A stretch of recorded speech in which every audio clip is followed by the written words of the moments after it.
You're tuned in to the Ross Tucker Football Podcast, guiding your gridiron journey, none other than your host, former NFL lineman, Ross Tucker.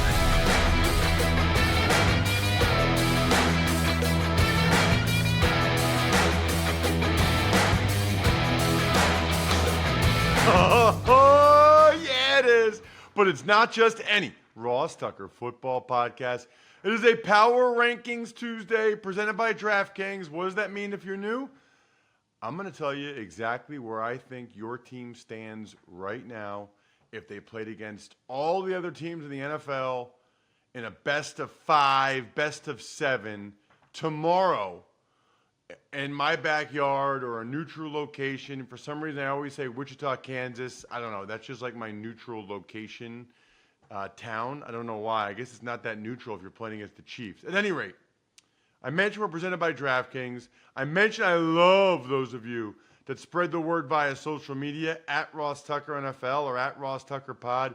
Love the reposts or the quotes with the reposts on Twitter, the Instagram comments, sharing stuff to your story, Facebook reviews.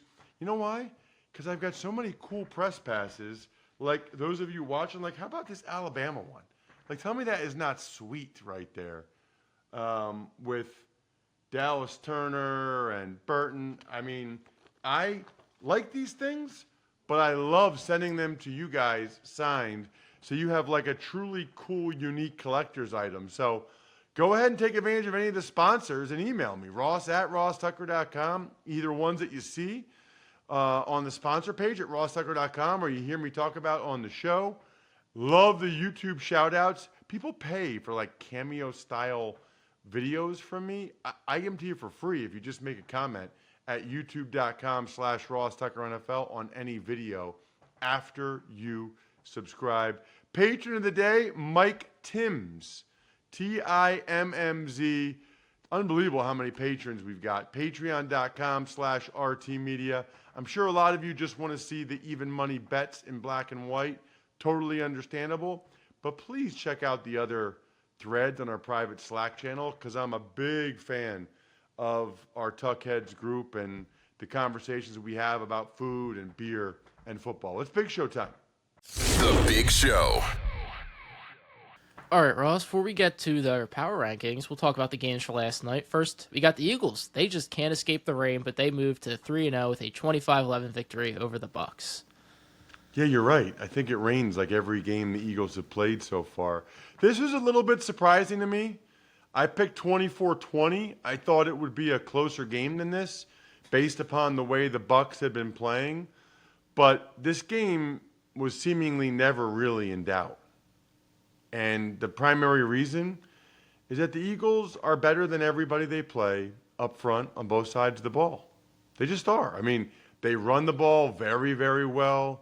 DeAndre Swift had another big game, and they stopped the run. Like, the other teams can't run a lick, which makes it really, really difficult for the opponent, right? Because then they're getting in a lot of obvious passing downs, and then here comes that D-line. And when that D-line comes, look out.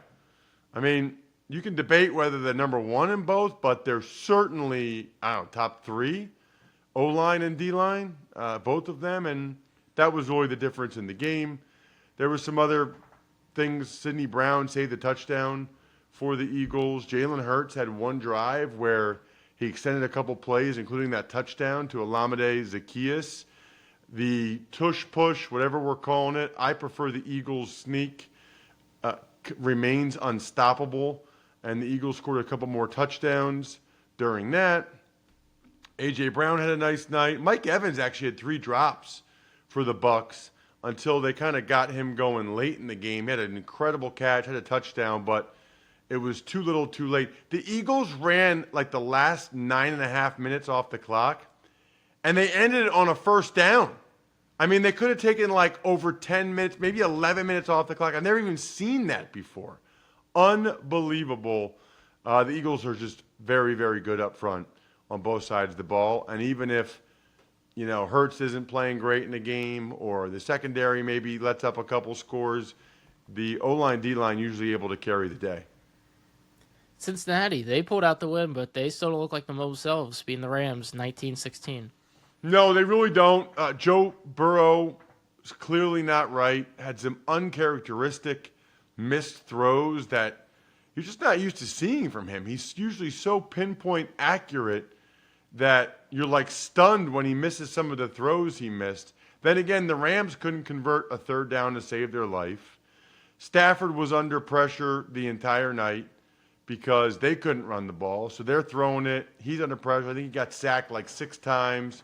Trey Hendrickson was in the backfield all night. Logan Wilson is just that guy. The ball either he finds the ball or the ball finds him. Logan Wilson had 2 interceptions. And kind of like A.J. Brown having a big night for the Eagles, Jamar Chase kind of had his breakthrough game this season as well for the Bengals that he had been waiting for. I'll also say, by the way, I thought Joe Mixon showed more juice than I had seen in a while from him. As for the Rams, it doesn't seem like Kyron Williams on the same page with Matthew Stafford. And Puka Nacua kind of came back to earth a little bit. He still had a solid game, but not like a crazy game like he had been having, the first couple weeks, which were really, really impressive. You know what else is impressive?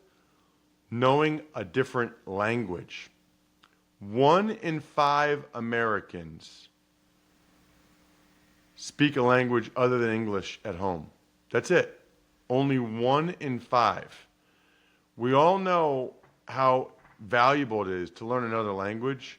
Heck, my mom just got back from Europe. I told her about Babbel and their quick 10-minute lessons designed by over 150 language experts to help you start speaking a new language in as little as 3 weeks. Big fan of Babbel. Used it personally with my family this past summer. And there's a special limited time deal for my listeners. That's you guys to get you started right now. Get 55% off your Babbel subscription, but only for our listeners at Babbel.com/Ross. Get 55% off at Babbel.com/Ross, spelled Babbel.com/Ross. Rules and restrictions may apply. It's time for the all-important Power Rankings. The worst team in the history of the NFL is... All right, Ross, we got a new team at 32, the Chicago Bears. Bad. Bad. And they got a lot of turmoil last week. The defensive coordinator, inappropriate behavior. We don't know what that is. He's resigning. Fields' comments. They go out there. They're horrific against the Chiefs. Now the question is, can Eberflus do enough this year so he's not 2 and done, 2 and out? 31st, Denver Broncos. I don't think they're like a terrible team, but they kind of lost by 50 points, dude. But they kind of lost. They're 0-3. They gave up 2 leads at home to teams that I don't even think are that great. And then they go on the road for the first time and give up 70 points. And it could have been more. And I felt what Garrett Bowles was saying about, I've been here 7 years, all I've done is lose. That's tough. That weighs on you. I don't care how much money you're making. Losing stinks, and it weighs on you as a player. 30th, Carolina Panthers. I know they're banged up on that side of the ball, but I was a little bit disappointed, I would say, by their defensive effort in the last game against Seattle because I thought the offense did enough for them to have a chance to win that game. Moving on up, Houston Texans, 29th. They are. And look, there's a couple reasons for it, right? I mean, number one, C.J. Stroud continues to just be very impressive. And he's gotten better for sure each week. It's highly encouraging. And then their defense actually finally stepped up. Their defense had been horrific the first couple weeks. Unbelievable that on the Even Money Betting podcast, I took the Texans the first 2 weeks. They lose by double digits. Then this past week, I take the Jags in a teaser, and the Texans beat them handily. The Texans are killing me on the Even Money podcast. 28th, Las Vegas Raiders. So, I don't know. Now Devontae Adams is making comments about they don't do the things necessary to have a winning culture. Kind of feeling like McDaniels might be 2 and done with the Raiders as well. What a disaster. I mean, and honestly, nobody to blame but Mark Davis. Bisaccia and Mike Mayock should still be there. To get rid of those guys after they made the playoffs and almost beat the Bengals, like, I'll never get over that. And this is like karma for Mark Davis, I feel like. 27th, New York Jets. What would you do if you were them, Jack? Find a new quarterback. I would trade for Kirk Cousins. You can't say that. We need a name. Kirk Cousins. Easy. It's not easy, actually, because it would be very difficult to fit him in under the salary cap, and you'd have to give up a decent amount. I don't know if the Vikings are looking to give up on their season just yet. It's not as easy as you think it is. I think they should sign Carson Wentz. I wrote about that yesterday for the 33rd team. Check that out. I'm writing about once a week for those guys. That would be my option. No draft picks, not a lot of money. Is he inconsistent? Yeah. Guess what? I'll take inconsistent over consistently bad like Zach Wilson any day of the week. 26th, also another New York team, the Giants. Really didn't think the Giants and Jets would be down in the mid-20s this year. Really did not think that would be the case, but here we are. My advice, drink some Labatt Blue Lights. Giants fans, Jet fans, I know they have it in New York and North Jersey. Drink some Labatt Blue Lights with your friends. Live life to the power of we. Always enjoy it responsibly. Beer, Labatt USA, Buffalo, New York. Another team that's kind of surprising, Arizona Cardinals, 25th. Yeah, I can't say I thought that ever happened to be 25 either this year. But they've battled all 3 games. I mean, dude, they could be 3-0. They could very easily be 3-0. And they just beat a team I had number 1 in my power rankings by double digits. So that's how you move up, Cardinals. 24th, Minnesota Vikings. The Minnesota Vikings. Yes, I know that they don't have a win. And they're ahead of a bunch of teams like the Texans, the Raiders, the Jets, the Giants, the Cardinals that do have wins. These are not, like, this is not a poll. This is my power rankings. I think if the Vikings played the Giants in a neutral site or the Cardinals, I think the Vikings would win that game. But it is a weird year for them because it's the last year for Kirk Cousins' contract, and here they're 0-3. I mean, they're about to be out of this thing before it even really starts, and then maybe they could trade Cousins at some point. But the flip side of that is it too late by the time the Jets or someone else would acquire him, you know? 23rd, Indianapolis Colts. You know, I don't know that I thought the Colts would be 23rd this year either. I think it's a credit right now to these new coaches, Shane Steichen in Indy, Jonathan Gannon in Arizona. Pretty impressive what those guys have been able to do to get to this point with their teams that not a lot of people were expecting a lot from. 22nd, Washington Commanders. Really curious to see how Sam Howell bounces back from by far the worst start of his career, right? Like, that is when you really learn about a quarterback, is after they throw, 4 picks and lose the game. Everybody says they were terrible. That happens to all of them. It's how they respond to that which really becomes the difference. 21st, New England Patriots. Just middling. What are the kids? Do you say mid, Jack? I think we talked about this before. I know what it is. I'm aware of it. It's not in my vernacular, though. Do you say sus? No. That's, like, younger than me. Mid and sus are both younger than you? That's, like, middle school, early high school lingo, like that group. Sus is?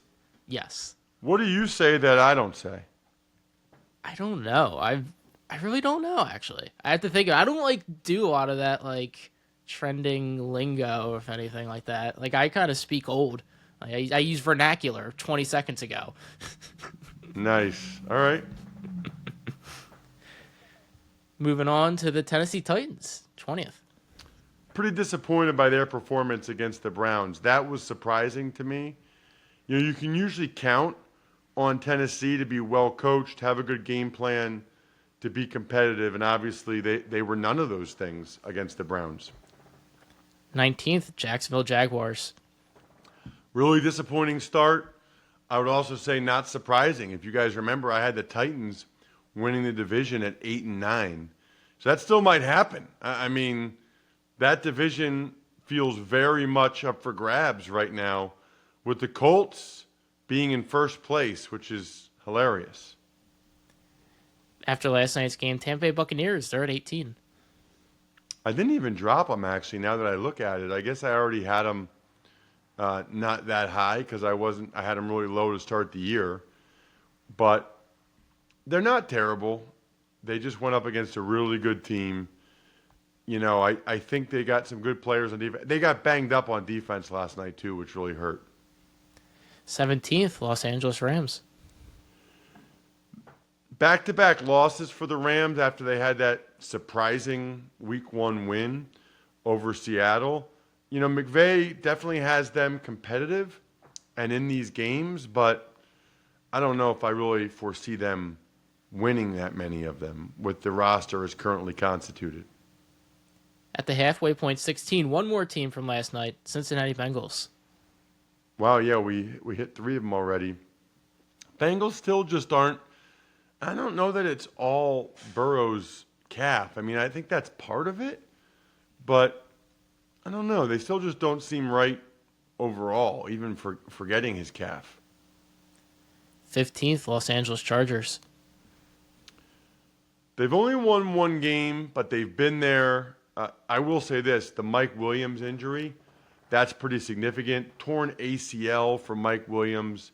Dr. Chow, sportsinjurycentral.com, was all over that one. It's amazing how often, just based on video, those doctors at sportsinjurycentral.com are correct. He was all over it, and as a result, it's a good thing that the Chargers people say, why are they drafting Quentin Johnson? Why are they drafting Quentin Johnson? I guess this is why they drafted Quentin Johnson. 14th, the Atlanta Falcons. Solid football team, played pretty well on defense against the Lions. Obviously not good enough to get the win because offensively they still just really can't throw the ball. 13th, New Orleans Saints.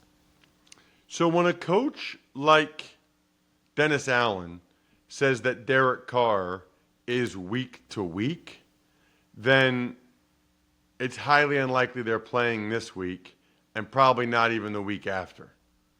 So that's really unfortunate because Carr's been so durable and had been playing pretty well for the Saints. Really unfortunate that he won't be there. 12th, Green Bay Packers. You know what?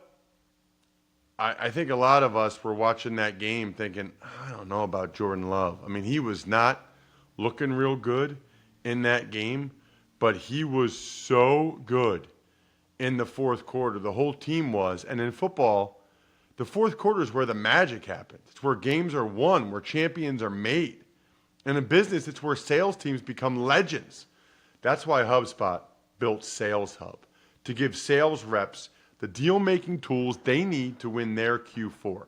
Sales Hub's prospecting workspace organizes your schedule, goals, and to-do list in one place to save your team precious fourth quarter time. And smart sequences help sales reps close deals faster than ever.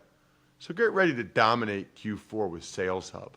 Learn more at HubSpot.com/sales. 11th, Pittsburgh Steelers. Boy, like just when you say that like sounds too high for them in my mind. But I mean, I'm the one that made up the list, and they've won 2 games in a row. The offense has looked a little bit better each week. The defense is good. So, yeah, I guess that's where they deserve to be. We enter the top 10 with the Seattle Seahawks. They have bounced back from that. You know, week 1, man, I'm telling you. I say it every year, Jack, and I should follow my own advice more. Week 1 is a unique entity unto itself. The Bills losing to the Jets, The Seahawks getting smoked by the Rams. You can throw out week 1, I feel like. 9th, Cleveland Browns. Dude, look out for the Browns. Their defense is awesome. If Deshaun Watson can play like that or even close to like that moving forward, look out for the Browns. 8th, we got the Lions. Dude, when's the last time the Lions and the Browns were both in the top 10? Good for them, man. Lions back-to-back. Or I guess not back-to-back. They lost that game at home to the Seahawks. But a really nice, solid performance by the Lions at home. They're going to win different ways. It wasn't a shootout. They played good defensively. I think that's good. I think it's helping when you show you can win in different ways. 7th, we've got the Baltimore Ravens. Really bad loss. The kind that you feel like comes back to haunt you when it comes playoff seeding time and winning division and all that stuff. 6th, the Cowboys. Everything I just said about the Ravens, same for the Cowboys. Really bad loss to the Arizona Cardinals. You just have a lot more talent on that team. You got to win the game. 5th, we got the Buffalo Bills. So the Bills are going to be the team that I ride with, brought to you by Wrangler, made for the ride of life. Save 15% on your first Wrangler.com order with promo code ROSS15. Several teams I could have went with this week. In terms of the team I ride with, I'm going with the Buffalo Bills. Week 1, obviously disappointing in a bunch of different ways. That is now 2 absolute beatdowns that they've just put on other NFL teams. Both the Raiders and the Commanders, they've looked really good on defense. They've been able to run the ball pretty effectively. Josh Allen looked like Josh Allen. The Bills look like the team that we've grown accustomed to the last few years, which is why they're the team I'm riding with this week. 4th, Kansas City Chiefs. Totally blew out the Bears. I don't know what else there is even to say about that. I know what you always say, Jack. Insert one of a million Taylor Swift puns. But no, they've looked more like themselves the last couple weeks as well, now that they got Kelsey back. And certainly, they've looked better on offense each week. 3rd, we got the Philadelphia Eagles. Eagles, Eagles. Already talked about them for the most part. Just a really, really impressive team up front, both sides of the ball, a deep team. They're still probably not as good on the back end as they felt like they were last year, or as good throwing the ball as they were most of the time last year. But Hurts is like 20-1 now in the regular season the last 2 years. That's just nuts. 2nd, got San Francisco 49ers. Really, really good team. I mean, I feel like there's a delineation here. I feel like right now the Eagles, Niners, Dolphins, pretty clearly the 3 best teams. And then there's that next group of like Chiefs, Bills, Cowboys, Ravens maybe. But the Niners are impressive because their quarterback's playing well. They are well coached. And they have a really good defensive line. I mean, to be up here, you either have to have a really good quarterback or be really good up front, pretty much both sides of the ball, or like both. And Purdy is, I've seen enough now where Purdy's like a legit guy. Now the question is like, can he be a top 10 guy? Can he be a top 5 guy? What's the ceiling for Brock Purdy? Ross's number 1 team, which is totally meaningless, but it's fun and will get many of you incredibly annoyed, is... And the first team this week is the Miami Dolphins. Dude, I really can't remember the last time the Dolphins were number 1. Miami Dolphins, Miami Dolphins, Miami Dolphins number 1. And they really are. Miami Dolphins, Miami Dolphins. They could have scored 73 points if they wanted to. So listen, a couple takeaways from the Dolphins. They're not as dominant up front on the offensive line. They're good enough on the offensive line. I do think they're really good on defense, on the defensive line. With Wilkins, when they get Jalen Phillips playing, Chubb, Sealer. I think they're much better on the D-line and defense in general probably than people realize. But the offense right now is just an absolute juggernaut. I mean, they're they feel like they're unstoppable. Belichick actually did a pretty good job, I felt like, slowing them down, and it still wasn't enough. We got the Even Money podcast, which we'll be recording this morning. Check that out. It's very, very popular. Even if you're not into betting, it's a really cool, different way to look at the games in the NFL. We have a special guest. We've been killing it with our Wednesday guests on the Ross Tucker Football Podcast.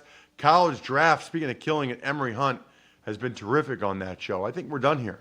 Thanks for tuning in to the Ross Tucker Football Podcast. Make sure to also check out Even Money, Fantasy Feast, and College Draft, all on the DraftKings Network on Samsung TV Plus, YouTube, or subscribe to the podcast on your favorite platform. Shout outs. How about Pizza Boy Brewing? How about Sporticulture? How about BackOfficeScheduler.com?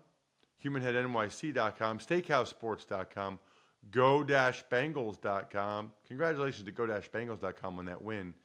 And then the greatest gift you could ever give anybody in life, a story, a keepsake written all about them. It's called MyFrontPageStory.com.